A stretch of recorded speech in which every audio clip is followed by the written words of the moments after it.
bem-vindos a mais um episódio do nosso podcast. Tá curtindo? Então esquece de se inscrever no canal do YouTube ou ativar o sininho para saber dos novos episódios em primeira mão. E no episódio de hoje vamos falar de mais um tema super relevante quando a gente fala de gestão de mudanças e desse flow organizacional, que é o tema dessa temporada, a aprendizagem coletiva. Ela é uma das 5 disciplinas essenciais para uma organização que aprende. Assim como o domínio pessoal, que foi o tema que a gente falou no episódio número 54, essa disciplina também visa o aprendizado, mas nesse caso com foco na coletividade. É esse o aprendizado coletivo dos grupos, dos times, que pode acelerar ou atravancar o crescimento de uma organização. E a eficácia dos negócios não é o resultado de um esforço apenas individual, né? Mas sim, ele é um resultado de ações sinérgicas, onde o grupo fortalece a sua capacidade e a inteligência coletiva por meio da colaboração. Mas o que mina, né, esse senso de time e de coletividade? A gente gosta muito de indicar alguns livros aqui. No livro Positivamente Racional, Como nos apaixonamos pelas nossas próprias ideias, Dan Ariely, ele apresenta a tese de que o fenômeno da gente ficar apegado às nossas próprias ideias, decisões e projetos ela é muito comum, né, porque se a gente investe emocionalmente ali, né, a gente fica intelectualmente emocionalmente apegado ali às nossas criações, o que leva a gente a valorizar as nossas próprias ideias mais do que a dos outros, né, e isso prejudica a colaboração, os muros sobem, o conhecimento fica limitado, né, e a gente consequentemente o potencial de desenvolvimento de soluções mais inovadoras e eficazes do time cai, né. Então, vamos entender como a gente pode mudar isso. E hoje a gente convidou uma pessoa muito especial aqui para estar com a gente para falar sobre essa aprendizagem em rede coletiva, que é a Mafuane Odara, que está aqui com a gente. Ela é psicóloga, mestre em psicologia pela USP, né? Então, ela atua como executiva na área de pessoas, cultura e transformação hoje na Zamp, que é operadora dos restaurantes aí do Burger King e Popeyes no Brasil. Além disso, tem várias coisas aqui para falar sobre ela, que nos inspira muito, mas a gente trouxe algumas delas aqui. Ela é colunista da Marie Claire e do Meio Mensagem. Ela é consultora em liderança e diversidade e inclusão, professora convidada nas escolas de negócios da Fundação Dom Cabral e SPM. Ela foi reconhecida como top 100 RH Influencers em 2024, em 2023 pela Época Negócios como uma das 100 mulheres executivas da inovação, e em 2022 Woman to Watch pelo Meio Mensagem, pelo trabalho de impacto na indústria de comunicação. E mais um monte de coisa aqui, né? Bem-vinda, Mafó. Um prazer ter você aqui com a gente. Ai, o prazer é todo meu. Obrigada, Andréia. Obrigada, Lilian. Parabéns. Estou aqui super feliz de poder fazer parte dessa conversa e dessa construção que a gente está olhando aí para o mundo dos negócios. Delícia, obrigada, Mafô. Vamos começar o nosso papo aqui trazendo então um pouquinho dessa história, né? Você aí, psicóloga, tem uma super trajetória em direitos humanos também, né? Hoje atuando na área de pessoas. Mas conta um pouquinho pra gente sobre a sua história, que é super inspiradora, né? Como que você foi construindo a sua carreira até chegar aqui? Tá bom. Vamos lá. Bom, a minha carreira começa muito antes dela ter uma carreira. Eu venho de uma família de pessoas que sempre acreditaram que cada um de nós tem uma responsabilidade indelegável de melhorar o mundo. E desde muito cedo eu comecei essa minha jornada, na verdade aos 10 anos, mais precisamente aos 10 anos de idade. Porque antes disso eu vivi uma experiência que foi transformadora para minha vida e também talvez definidora dos caminhos que eu segui, né, que foi essa minha paixão pela psicologia e esse meu compromisso profundo com os direitos humanos. Quando eu tinha 2 anos, eu fui morar num país em guerra. Meu pai foi convidado por uma missão da ONU para construir escolas durante a Guerra Civil em Angola. Vamos lembrar, né, os países africanos eles passaram por um processo de colonização e mais ou menos na década de 60 começaram os processos de descolonização, foram a expulsão dos países europeus dos países africanos. E aí, quando começam as guerras, é muito comum que as Nações Unidas elas criem essas missões para ajudar na reconstrução dos países, e foi assim que aconteceu com o meu pai. E a minha mãe, que era uma pessoa pouco ativista, só que não, falou, já que você vai, eu vou também. E nessa época eu tinha 2 anos de idade e meu irmão tinha 7 meses. E lá fomos nós para o meio de uma guerra. Né? Todo mundo sai de país em guerra, a gente morar num país em guerra. O que mostra muito do compromisso que a minha família, e foi isso que eu aprendi com eles, de que a gente também tem responsabilidade sobre essas construções, sobre esses conflitos, confrontos que são gerados, né, ao redor do mundo. E passamos 4 anos em Angola. E essa experiência moldou a minha vida. Eu sou a filha mais velha de uma família de quatro, de cinco, tenho 4 irmãos. Eu fui junto com meu irmão e nós voltamos. Meu irmão tem um irmão que nasceu lá e minha mãe voltou grávida da minha irmã e depois nasceu mais o meu irmão mais novo. E nessa jornada eu aprendi muito sobre as minhas competências e as minhas capacidades. E embora eu tenha morado num país em guerra, quando eu tinha 9 para 10 anos, é que eu comecei a identificar o que seria a minha missão. Porque a escola é um lugar muito importante, né? A gente vai falar aqui sobre aprendizado e, ó, sem dúvida nenhuma, a educação, ela molda e possibilita a ampliação de consciência. Mas as escolas, elas também, dependendo da forma como a gente propõe os processos de aprendizado, ela também é um lugar muito opressor. Principalmente se você vem de um grupo representado, né? Seja que você é mulher, uma pessoa negra, vem da população LGBT, que ia ter mais, se tem alguma deficiência, e não foi diferente comigo, sendo uma menina negra. E eu comecei a ter muitos conflitos na escola. E aí a minha forma de lidar com os conflitos foi encontrando qual era o meu lugar nessa discussão de racismo, de bullying que eu sofria na escola. E isso revelou muito dessa minha paixão por garantir processos de igualdade. Aos 10 anos, eu descobri que a minha missão no mundo era construir um mundo mais justo, mais próspero, mais seguro para todas as pessoas. E para ele ser para todas as pessoas, ele vai precisar ser para cada uma delas. E desde então eu me tornei uma ativista consciente, porque aí eu comecei a criar grêmios nas escolas, comecei a me tornar uma liderança para pensar os direitos dos alunos dentro das escolas que eu passei. E isso foi criando um senso de justiça em mim que é o que perdura até hoje, né? Eu fui muito envolvida em iniciativas sociais que buscavam muito pensar a questão da redução das desigualdades e o bem-estar das pessoas. Eu trabalhei em várias organizações sociais, o que me permitiu uma compreensão muito mais sólida sobre as necessidades humanas que a gente tem, a importância da gente criar ambientes de apoio. Isso me trouxe para os pilares hoje que estruturam a minha atuação. Hoje eu trabalho em 4 grandes áreas, né, como você bem trouxe, Lilian. A primeira delas tem a ver com o enfrentamento da violência contra mulheres e meninas. Então, eu comecei isso muito cedo, aos 13 anos, eu comecei a trabalhar com esse tema, porque eu vi as minhas amigas vivendo relacionamentos abusivos muito jovens, e isso, infelizmente, perdura até hoje. Então, o que faz jovens, muito jovens, né, 13, 14 anos, viverem relações difíceis dentro dos seus relacionamentos? Qual é a concepção que a gente está tendo de sociedade, de lugares entre homens e mulheres, e que a gente precisa reconstruir? E isso perdura ao longo da nossa vida e vai fazendo com que as mulheres cheguem na sua maturidade com muitos traumas e com muitas impossibilidades sobre o seu, ou uma visão talvez turva sobre o seu potencial. Né? Então, isso é uma coisa que eu venho trabalhando muito no desenvolvimento na mentoria de mulheres. A segunda tem a ver com a minha profissão, então eu escolhi ser psicóloga porque eu acho que a psicologia aceita de fazer as suas perguntas e não de trazer as respostas, e o mundo precisa de mais perguntas do que de respostas, né? Na complexidade que a gente vive, é muito importante que a gente traga mais possibilidades e não certezas, e isso me ajudou a construir a lógica de que a segurança psicológica ela é fundamental para que a gente possa exercer o melhor do nosso potencial.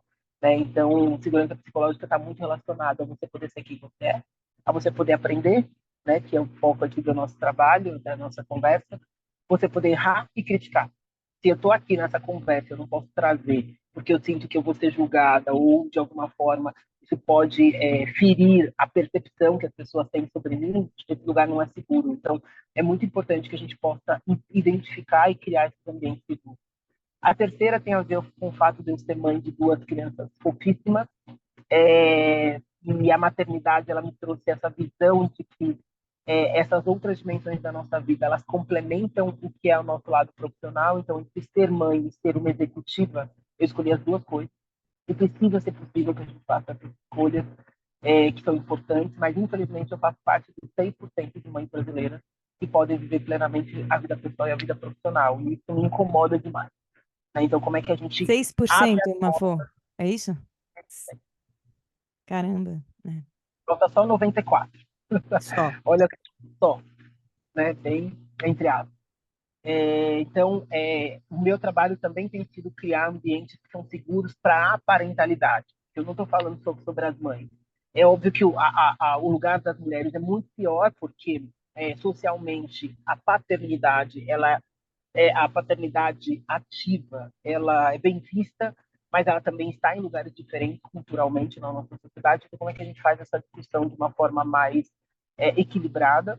E, por último, né, o que você trouxe, eu escolhi essa minha capacidade de comunicação como parte da forma de ampliação de consciência. Então, eu escolhi também, até para que eu não me perca da realidade, do que acontece no dia a dia, eu escolhi ser professora, para entender o que acontece no dia a dia, né? E aí eu trabalho tanto na área pública quanto no setor privado, pensando a melhoria da gestão pública. Então, tenho trabalhado muito com gestores públicos para pensar as políticas públicas para o país, o que a gente precisa fazer, qual é o tipo de gestão que a gente precisa construir, principalmente olhando para as pessoas, e no mundo corporativo, olhando aí para os temas de liderança, diversidade.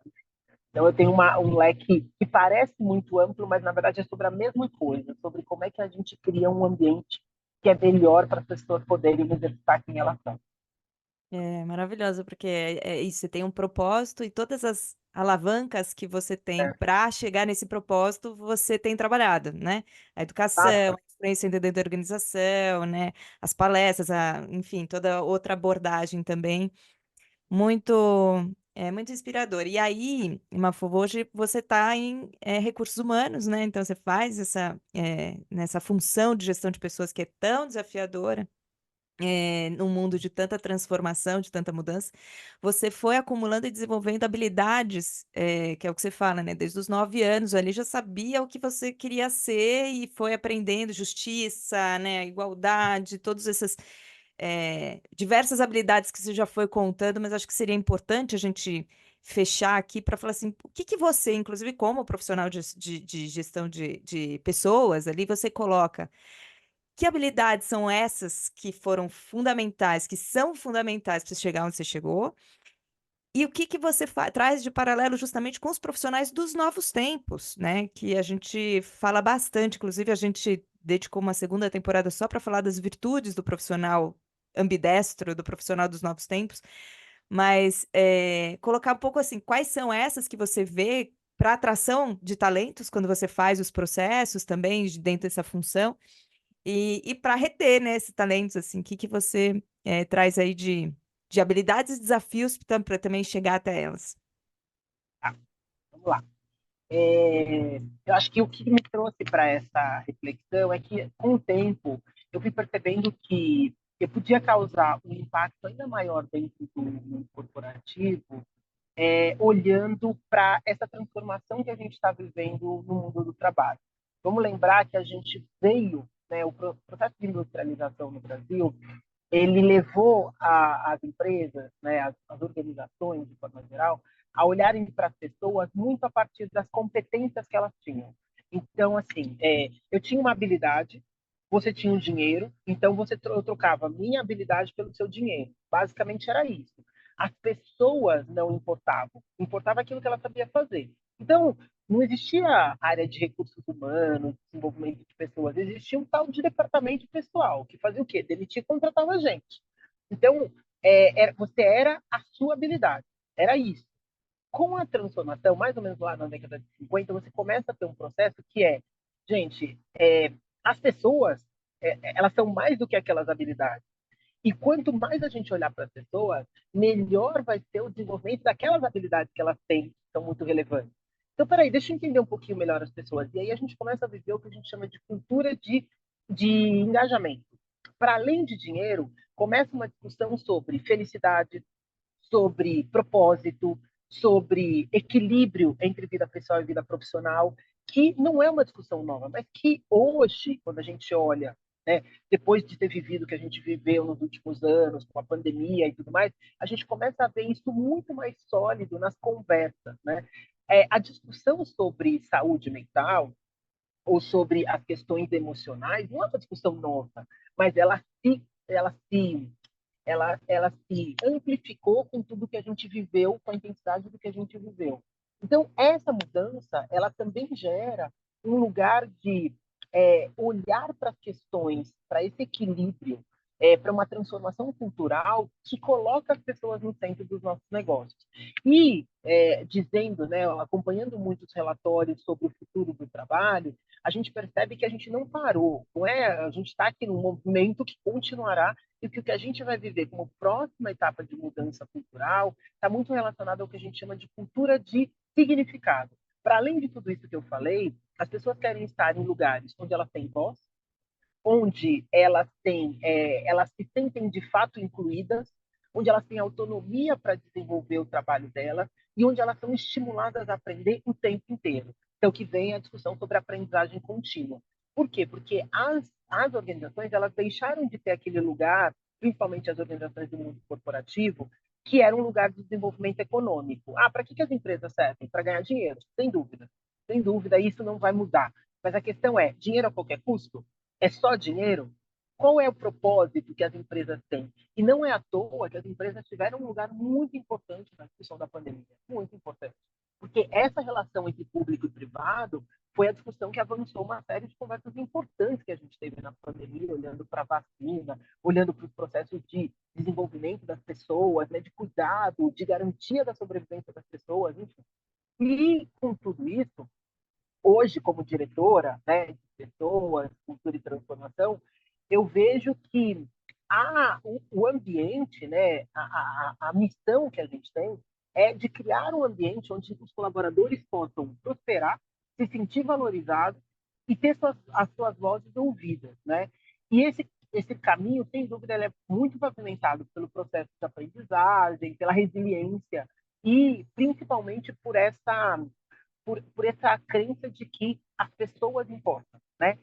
E aí, quando a gente fala sobre as pessoas, né, você perguntou sobre as habilidades, eu diria que talvez, né, as habilidades fundamentais que a gente tem hoje, num momento de tantas mudanças e tão constantes, de um mundo cada vez mais complexo e disruptivo, elas estão muito ligadas a esse lugar, né? Então, como é que a gente está se adaptando? Então, a capacidade de se ajustar rapidamente a essas mudanças, que é o que a gente chama de adaptabilidade, a empatia, que é a nossa capacidade de compreender e valorizar as diferentes perspectivas que a gente tem no mundo, né, cada vez mais complexo, especialmente quando a gente fala sobre lugares de liderança, o quanto as lideranças têm que desenvolver essa capacidade para realmente conseguir levar os negócios para a prosperidade no presente e no futuro, né, e continuar sendo competitivo.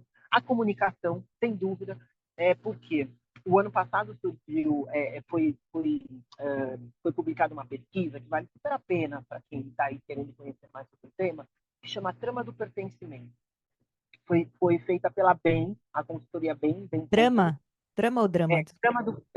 Trama do Pertencimento. E o que eles mostram nessa pesquisa? Eles analisaram 4 países da América do Sul, olhando para como é que as pessoas se sentem pertencentes a uma organização. E olha que interessante. Dos 10 fatores, eles acharam 72 fatores, tá? Que fazem com que as pessoas se sintam parte das suas organizações. Dos 10 fatores mais relevantes, 9 têm a ver com como a gente trata as pessoas. Então, como eu sou tratada na empresa, é o que importa, o que significa que não é o dinheiro, né? Isso é uma outra mudança muito significativa no mundo do trabalho, né? Porque a gente olhava tudo sobre a perspectiva do dinheiro, mas as pessoas não estão mais topando qualquer coisa por dinheiro. Não estão. E elas estão demitindo as empresas por causa disso. Mas mais do que isso, olha que legal. Dos 9 fatores que são sobre como a gente trata, 6 são sobre como a gente fala com as pessoas. A comunicação eficaz, saber se comunicar de forma clara e assertiva, é um dos fatores, é o fator mais relevante das pessoas quererem ficar nos lugares. Então, essa capacidade de se comunicar, né, falar, é muito importante. Um outro fator importante, né, uma outra habilidade muito importante, a resiliência, né, que é essa capacidade da gente se manter firme diante dos desafios, das mudanças, das adversidades que a gente vive. Então, é muito importante que a gente também consiga fazer isso. E, por último, uma coisa que eu tenho discutido muito é que a gente precisa desenvolver melhor a nossa capacidade crítica, o nosso pensamento crítico, que é a capacidade de fazer boas perguntas, de analisar situações de forma lógica, de tomar decisões que sejam mais informadas, e por isso a importância da gente conseguir olhar para as questões dos dados de uma forma muito mais ampla, que não é o dado pelo dado, é o que o dado nos traz, qual é a análise mais profunda que a gente faz disso, né? Então, eu acho que quando a gente fala sobre os desafios que a gente tem para encontrar os talentos, eles estão muito mais localizados nessa capacidade de se ajustar, né, que a gente chama de soft skills, do que nas questões técnicas, né? Porque as habilidades técnicas a gente aprende, nós somos inteligentes, né? Eu acho que essa é um ponto super importante. Mas a gente também precisa conseguir fazer uma transformação, uma formação que ajude nessa combinação entre esses dois fatores. Mas acho que essas, para mim, seriam talvez os pontos mais relevantes. Top 5 aqui, então. É, Adaptabilidade, empatia, comunicação, resiliência e pensamento crítico. Muito bom. Maravilhoso. E acho que nesse contexto que a gente não tem como não falar de inteligência artificial, né, Mafoi? Então, aqui, tudo isso com certeza vai ser ainda mais importante, amplificado, né, nessa transformação que o mundo está vivendo, porque, no fundo, somos seres essencialmente sociais, né? Então, são habilidades sociais aqui que conectam gente com gente, né? é, Bom, exato. falando de mudança, Mafô, a gente está aqui, né, nessa temporada e acho que você, com certeza, assim, foi eleita para estar aqui por ser uma agente de mudança e acho que essa sua trajetória tão pautada, né, em transformação. E a gente vem falando desde o primeiro episódio dessa temporada sobre os desafios, né, que se enfrenta nesse processo de gestão de mudanças, até do ponto de vista da neurociência, a gente abordou um pouquinho esse tema também, né, que a gente está programado para resistir, né, então, essa questão toda de sobrevivência que existe na nossa mente, né, todo o aspecto também aí comportamental que existe por trás, mas conta pra gente, talvez, assim, os principais desafios que você pessoalmente já enfrentou, né, nesses processos de gestão de mudança, você vem do mundo da tecnologia, onde a mudança é uma constante também. Então, se pudesse trazer alguns exemplos aqui de desafios enfrentados e por quê. Gente, acho que esse meu desafio diário, né? Vamos lá. Eu acho que eu quero começar essa. Acho ótima essa pergunta, tá? Porque talvez essa seja uma conversa que a gente faz pouco, porque a gente subestima o que é a gestão da mudança, tá? Primeira coisa, né, na gestão, que eu acho que talvez seja uma das coisas mais importantes que eu já aprendi, né, nesse processo, é de que quando você faz uma mudança, as pessoas são afetadas de formas muito diferentes, pelas capacidades e pelas oportunidades que elas tiveram de viver processos de mudança, né? Então, a liderança, ela tem um papel muito importante nessa construção das transformações. A forma de como ela comunica, a forma de como ela traz, porque não é sobre dar certeza. A gente vive num mundo de incerteza, mas é sobre dar uma sobre as pessoas se sentirem cuidadas e apoiadas num processo de incerteza. E quem faz isso é a liderança. Então, muito do meu trabalho hoje tem sido olhar para a questão da cultura organizacional e promover uma conversa que parta da liderança. Então, hoje, para mim, o mais importante que as lideranças têm que ter é serem os guardiões e guardiãs da cultura, né? Para ajudar, a partir da cultura, a que ela seja cada vez mais inclusiva e de que realmente a gente consiga levar as pessoas para o melhor do seu potencial. Então, acho que a mudança ela precisa partir de duas dimensões. Tá? Uma questão dos processos, de como é que a gente estrutura isso de uma forma muito organizada, para que as pessoas, aos poucos, consigam se ajustar a essas mudanças. e uma segunda que é como é que as lideranças, de fato, se preparam para isso. E toda mudança, ela exige tempo, né? Então, as pessoas precisam, especialmente aí as lideranças, né, conseguirem dar tempo para que as pessoas se ajustem a essas transformações que estão acontecendo. Então, muita conversa, muito diálogo, muita comunicação é importante para trazer esses ajustes. Uma das coisas que eu tenho trazido muito é que as pessoas se apegam muito aos seus crachás. Né? Então, toda mudança que está muito envolvida nas questões de mudanças de cargo, né, ou de função, elas afetam as pessoas por quê? Porque elas olham a sua trajetória muito pautada no seu crachá. E isso é um perigo, né? Porque as pessoas não deixam de ser importantes. Aquilo que elas fazem é que está se transformando. Então, não se apegue ao seu crachá. Se apegue àquilo que você é muito bom ou muito boa, porque isso vai ser importante para o próximo passo. Mas ele vai ser diferente. Então, vamos pensar que é o seguinte, até 2000, as profissões e as funções que existirão em 2030, muitas delas, 80% delas nem foram inventadas ainda. A gente está falando de 6 anos. Então, assim, as pessoas estão preocupadas com os cargos que elas têm, mas esses cargos vão se transformar. Então, quanto que a gente consegue ter uma cultura que ajuste a essas transformações organizacionais que a gente está fazendo? Acho que essa talvez seja um dos grandes desafios que eu tenho, que é fazer essas gestões de mudanças que são constantes. Porque imagina o seguinte, Lilian, até muito pouco tempo atrás, o nosso planejamento estratégico ele era pautado para possibilidades assim, se a gente tiver uma transformação, o que, que a gente precisa fazer? Hoje, as conversas são, dado que a gente vai mudar, dado que as coisas vão se transformar e eu não sei o que, que vai acontecer, como é que eu me preparo e quais são as coisas, os espaços que eu deixo para que essa mudança possa acontecer? O Adam Grant, é um psicólogo americano, ele tem vários livros que eu adoro, vocês deram uma indicação aqui do livro, eu vou dar uma Amamos também. aqui, tá? O último livro do Adam Grant, ele tem vários que eu gosto, tá? Mas esse último chama Think Again, que é Pense de Novo. Então já tem a tradução em português, enfim, todo mundo acha aqui nas livrarias no Brasil.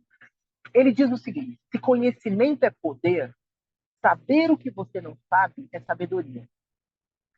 Se conhecimento é poder, saber o que você não sabe é sabedoria. O que isso significa? O que a gente aprendeu, conhecimento, nos trouxe até aqui. O que a gente não sabe é que vai nos levar para o futuro. Então, não se preocupe em saber sobre o futuro. Se preocupe em estar preparado sobre aquilo que você não sabe, porque é isso que vai te ajudar a chegar no futuro. A gente não foi formatado como sociedade para olhar as coisas assim. Então, quando, por exemplo, você falou sobre o fato de eu vir de uma empresa de tecnologia, nas empresas de tecnologia, a gente está preparado para não saber, não é sobre saber. Eu estou começando a olhar, toda empresa de tecnologia olha os próximos 10 anos, 15 anos. O que, que eu preciso fazer hoje para que daqui a 15 anos essas transformações aconteçam? A perspectiva é que muda, não é sobre a gente encurtar, que é outro armadilha que algumas empresas caem. Ah, não dá mais para prever nada. Então agora a gente vai fazer planejamentos de curto prazo, É porque a gente tudo tem que saber. caos. Não, gente, não é isso. É a Uhum. nossa perspectiva que precisa mudar. Não é o tempo sobre o futuro que precisa mudar.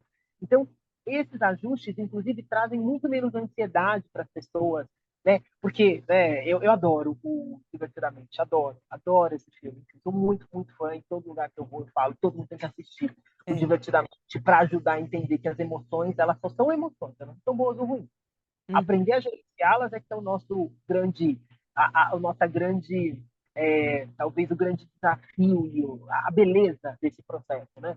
E a ansiedade, ela é super importante, porque ela é que nos movimenta para conseguir lidar com aquilo que a gente não sabe. Mas a ansiedade mal gerenciada, ela tenta colocar a gente numa previsibilidade que não existe. Então, você não quero dar spoiler do filme para quem não assistiu, mas no desenho ela vai mostrando quando que a ansiedade descontrolada faz com que a gente entre num estado que é um estado de paralisia pela impossibilidade de conseguir prever as condições. Então, essa questão é muito importante que a gente aprenda a gerenciar. E aí vem o segundo desafio que eu tenho: desenvolvimento de talento, né? Eu acho que a gente entender que os nossos programas de desenvolvimento, de reconhecimento, eles precisam estar muito pautados sobre essa perspectiva de um mundo cada vez mais complexo, disruptivo, que realmente gerencia essa né, que ajude a gente a gerenciar todas essas mudanças que a gente está vivendo. E, por último, o ponto que você trouxe, que está relacionado à inteligência artificial como uma das mecanismos, mas que é a questão de como é que a gente inova, né? E especialmente olhando para os processos. Né? A gente tem cada vez mais que modernizar o nosso jeito e agilizar os processos para que a gente seja mais eficiente e eficaz. E, sem dúvida, a inteligência artificial é um dos meios para fazer isso, né? Mas a gente também tem que olhar para todos os processos, né, que a gente está construindo, para como a nossa cultura também está se transformando para lidar com todas essas mudanças e como a gente desenvolve as pessoas. São os 4 pilares de uma estratégia de negócio: pessoas, cultura, processos e tecnologia. Isso aí. A gente está afiadíssima aqui, porque a gente também acredita muito nessas coisas que você está falando, assim, muito legal. Então, estamos super em sintonia, em flow aqui juntas. E aí, Mafô, você falou uma coisa que é super importante, que a gente também acredita bastante, que é assim, não existe a pessoa certa, preparada para o determinado momento, né? Então, a gente sempre fala isso também nas palestras, assim, você tem as pessoas certas. Você tem que agora desenvolver. Elas aprenderam a se comportar de uma forma até aqui.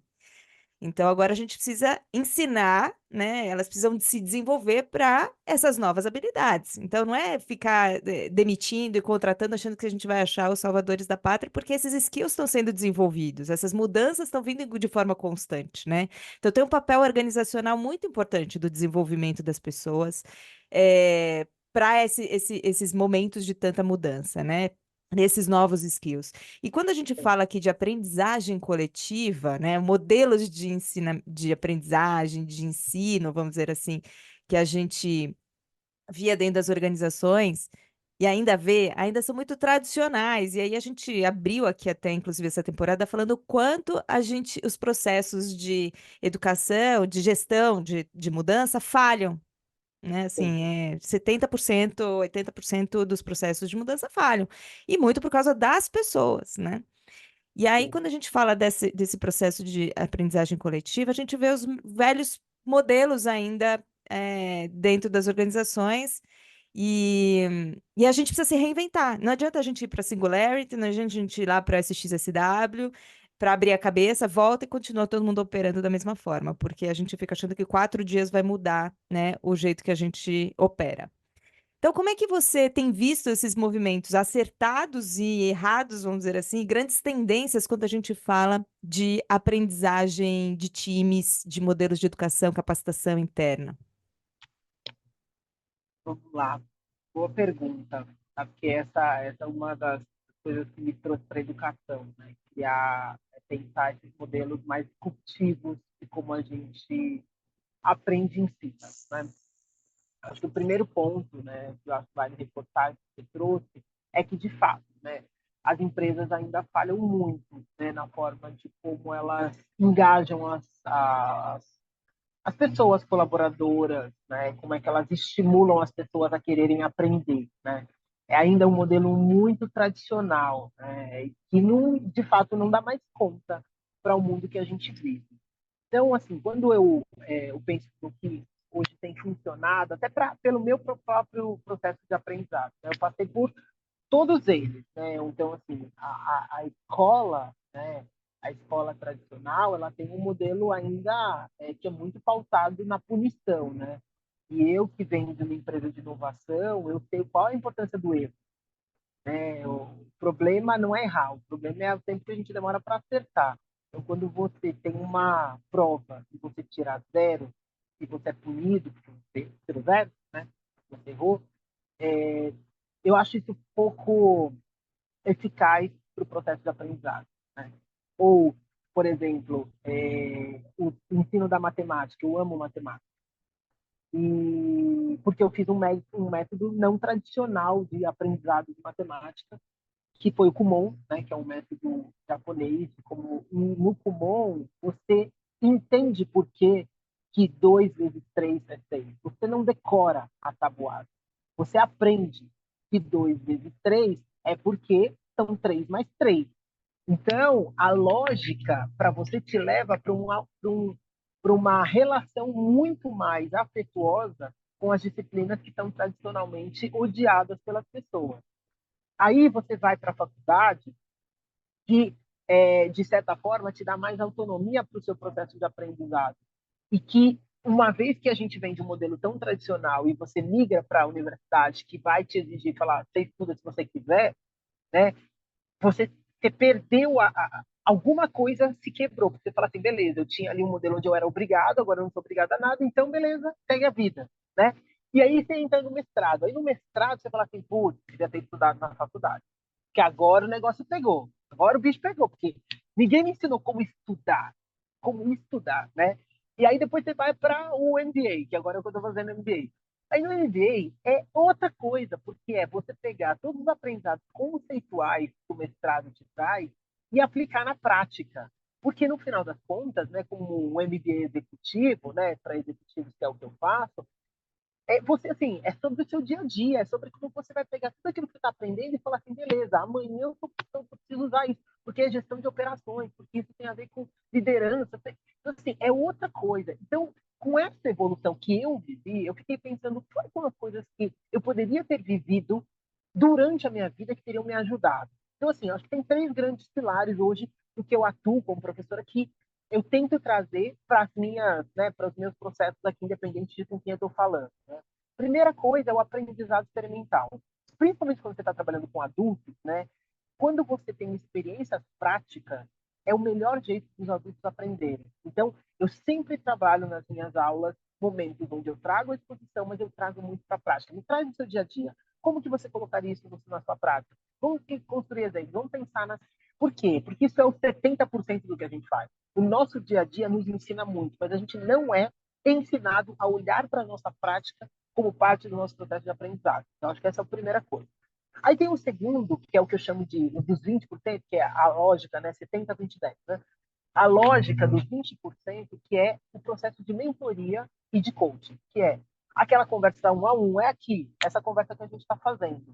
É essa a busca informal por essas pessoas que nos ajudam. Eu tenho muitos mentores e mentoras na minha vida para coisas específicas que eu preciso desenvolver sobre mim. Essas pessoas me ajudam a organizar o que eu vou viver na experiência prática do dia a dia. Então, são os 20% ali do nosso tempo que a gente deveria gerenciar e que deveria olhar para esse processo. E 10% é o que a gente tem que aprender. É sentar a bunda na cadeira, é olhar os livros, é ler os livros, é aprender com esse processo, é fazer sim o MBA, é sim fazer a faculdade, fazer o mestrado. É esse processo, né? Que são as plataformas que aí podem ser, inclusive, as plataformas para quem tem essa já mais desenvolvido, né? Os mais jovens têm essa proposta de e-learning, né? Que a gente fala, que inclusive ajudam a gente a ter muito mais flexibilidade para personificar o que a gente gostaria de aprender. E algumas escolas já começam a fazer isso muito jovens, né? Então, por exemplo, tem algumas escolas já no ensino fundamental que falam assim, o que você gosta de aprender? Vamos olhar para essas coisas que você gosta de aprender, vamos reforçar esse lugar, porque a gente fica o tempo inteiro batendo na tecla coisas que a gente não sabe, quando na verdade a gente deveria fortalecer aquilo que a gente é muito bom. Legal, vamos avançar naquilo que a gente não sabe, mas assim, o tempo que você vai levar para tentar ser bom em alguma coisa que você não é muito desgastante emocionalmente para que a gente não consiga avançar naquilo que a gente é muito bom, sabe? E eu, por muito tempo, inclusive pessoalmente, vivi isso, né? Eu sou uma pessoa muito pouco estruturada. Eu não sou uma pessoa de processo. Não sou essa pessoa. Então, assim, e aí eu ficava assim, puxa, mas porque eu não sou uma pessoa de processo, eu nunca vou chegar a um cargo de liderança. Isso sempre vai me travar, porque afinal de contas eu tenho que ser uma boa gestora de processo, não sei o quê. Será que eu tenho? Eu tenho gente boa abaixo de mim que é muito bom em processo? Ótimo, eu vou fazer aquilo que eu sou muito boa. Quer inspirar as pessoas, quer construir visão de futuro, quer construir estratégia, eu sou boa nisso. Alguém precisa me ajudar a materializar, mas eu não vou ser essa pessoa. Isso me ajudou, inclusive, a poder dizer isso nos meus processos seletivos, de falar assim, gente, olha só, você está procurando uma pessoa estruturada? Não sou eu. Se vocês tiverem, e, assim, eu sou boa para recrutar essas pessoas. Eu sei o que eu não sou boa e eu sei onde eu preciso encontrar. Mas eu não sou essa pessoa. Se você precisar de mim para isso, não sou a pessoa. E eu comecei a conseguir ajudar também as pessoas a me contratarem por aquilo que eu sou boa. E isso foi um aprendizado que eu tive numa das experiências de demissão. Porque aí o meu ex-chefe falou assim, mas foi o seguinte, eu vou te dar um conselho, né? Primeira coisa, eu tenho duas possibilidades com você. Ou eu te enquadro e coloco você dentro dessa caixinha, porque é o que eu preciso, e eu vou te matar por dentro. Ou eu te demito e te ajudo a organizar as coisas para você conseguir usar os códigos corporativos ao seu favor. E eu vou te dar um conselho. Tom, as pessoas precisam te contratar pelo que você é muito boa. Não esconda, não tente ser aquilo que você não é. Porque o que você é o melhor que você pode trazer para o mundo e é o que o mundo corporativo precisa. Eu tenho certeza que você vai fazer uma grande transformação. E cá estou eu, falando sobre as coisas que eu acredito, sobre o mundo que eu construí e, de fato, assim, nas escolas de negócio, eu fui convidada por todas as grandes escolas de negócio, todas elas, para dar aula sobre aquilo que eu acredito, que é gestão humanizada, que é um lugar onde as pessoas sejam o centro, que é um lugar sobre diversidade, equidade e inclusão dentro dos negócios, impactando e fortalecendo essa competência de gerar mais dinheiro com transformação. Então, não está errado, sabe? Então, acho que é um pouco isso que eu venho aprendendo. E essa aprendizagem coletiva, né, ela ajuda a gente a conseguir entender que 1 mais 1 é a matemática da vida, 1 mais 1 dá 3. Maravilhoso, Mafô. Enquanto você falava, eu me pensava também no papel como mãe, assim, né? De como a gente cria uma nova geração, porque acho que a nossa foi tão educada para ficar se superando e até mesmo dentro do que não são as fortalezas, né? Então, isso tudo me fez pensar ainda mais na responsabilidade como pais, né? Que a gente tem, talvez, de uma geração que venha pautada em cima das fortalezas. A gente tem trazido esse tema também das fortalezas para dentro das organizações. Adoramos. Então, super, super legal suas dicas. Vamos para o nosso ping-pong final aqui, então, algumas perguntinhas rápidas com respostas que já vêm aí na ponta da língua. Eita, vamos lá. Primeiro, para a gente encerrando, né? Fico em estado de flow quando Quando eu consigo mostrar o melhor do meu potencial e ver o impacto positivo que isso gera nas pessoas, nos processos e no mundo. A última coisa que você experimentou fazer pela primeira vez, qual foi? Ai, gente, adoro. É, deixa eu ver. A última que eu fiz, é, nossa, gente, deixa eu pensar. a gente saiu do script aqui, então não tem Tá, problema. vamos lá. É, eu acho que viajar sozinho. Sem filho, sem Boa. marido. Bom, mudança é Mudança é quando você começa a questionar as coisas que estão acontecendo e se perguntar: será que elas podem ser feitas de um jeito diferente? E experimentar fazer as coisas de um outro jeito. Muito bom. E aí, para fechar, dica de leitura, você já falou do Adam Grant, que a gente adora, que também já deu algumas dicas dele. Curso, conteúdos, o que que você deixa aqui para inspirar aí esse novo olhar para o mundo que você trouxe para cá? Eu acho que uma dica, tem duas dicas que eu daria, que são dois livros que me acompanham, três, na verdade, que eu acho que me acompanham muito e que eu gosto, que me ajudam muito nessa conversa que a gente fez aqui. Acho que a primeira é o da Brené Brown, A Coragem de Ser Imperfeito, porque quando você é uma liderança, foi nesse momento que eu falei dessa minha demissão, eu já era uma pessoa muito grande, muito conhecida, né? E aí, quando você está muito alto, o tombo é sempre maior, né? Então, para mim, foi um divisor de água, ler a Brené, nesse momento de tanta fragilidade minha, e me ajudou muito a entender que está tudo bem, eu não preciso ser perfeita, e de que esse lugar me torna ainda mais potente, falar sobre esse lugar me torna ainda melhor. Então, um segundo que eu gosto, na verdade, é uma pesquisa que chama Derrubando Muros, Construindo Pontes, como conversar com quem pensa muito diferente de você. Foi uma pesquisa que eu tive a honra de coordenar junto quando eu estava na Avon, junto com o Papo de Homem, que para mim talvez seja uma das pesquisas que nunca vai ficar velha, porque o mundo está cada vez mais complexo e cada vez vai ser mais importante a gente aprender a conversar com quem não pensa como nós. E acho que vale a pena para quem está querendo se desafiar aí a ser um construtor e construtora de pontes, porque, tirando todas as minhas credenciais, eu gosto de me definir como uma construtora de pontes e uma colecionadora de boas perguntas. Eu acho que esses são alguns dos achados que a gente teve na pesquisa, enfim, eu acho que vale a pena. E eu acho que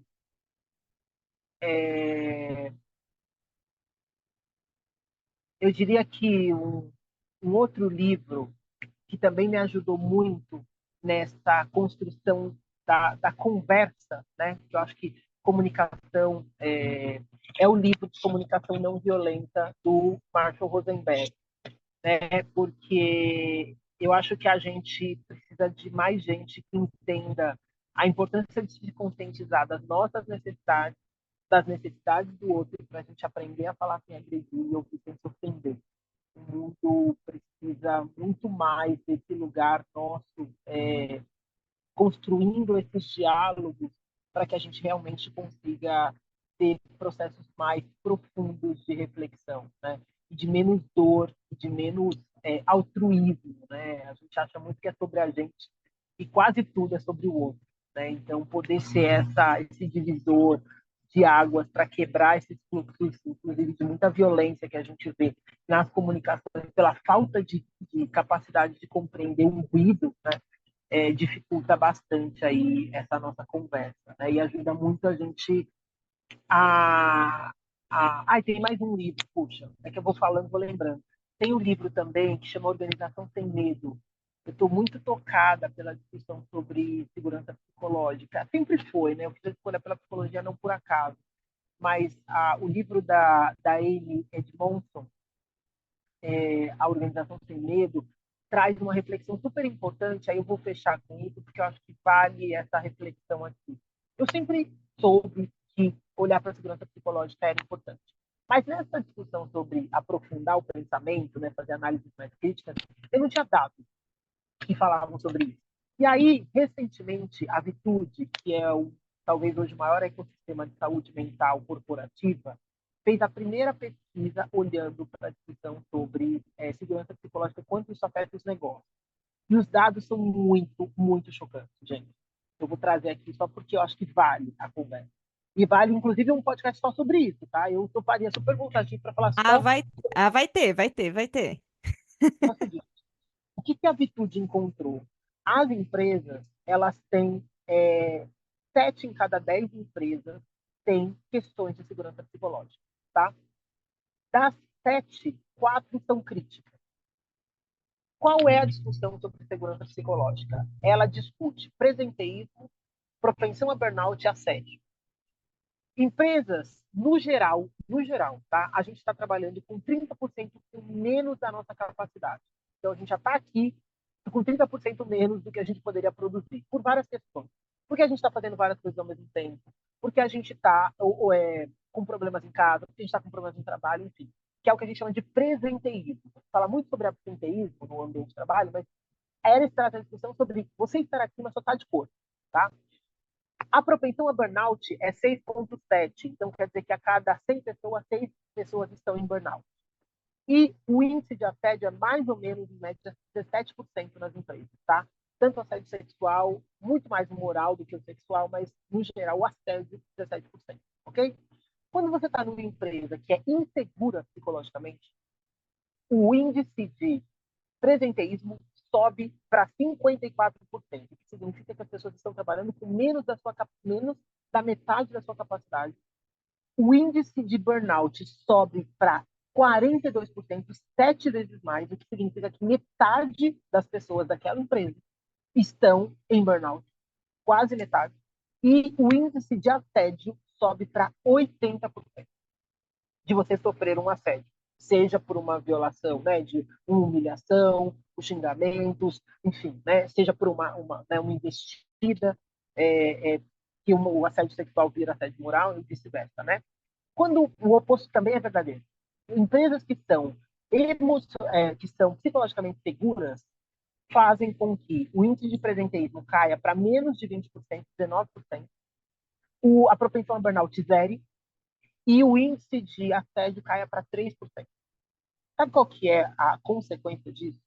Empresas que são psicologicamente mais saudáveis, elas geram pessoas mais produtivas, muito mais propensas à inovação, muito mais preparadas e competitivas para o presente e futuro. Simples assim. Se você não tem o começo dessa conversa, que é a segurança psicológica, você não vai ter o resto. Então, só porque eu acho que isso tem ajudado muito a fazer reflexões e parar com essa conversa de será que a gente tem... E não é... Enfim, não vou trazer aqui, não vou dar spoiler, porque vocês vão fazer um episódio só sobre isso, mas, assim, segurança psicológica não é só terapia. Não é isso. Não é isso. A gente tem que parar também de achar que a gente tem soluções mágicas ou respostas mágicas. Sem dúvida, como psicóloga, eu digo que todo mundo deveria fazer terapia, porque terapia é um processo de autoconhecimento. Mas não é só sobre isso. É sobre algumas outras mudanças que vale a pena a gente conversar, tá bom? Ai, que bom. Já deixo o teaser aqui para os próximos Deixa aqui, ó. episódios. Ó, maravilhosa.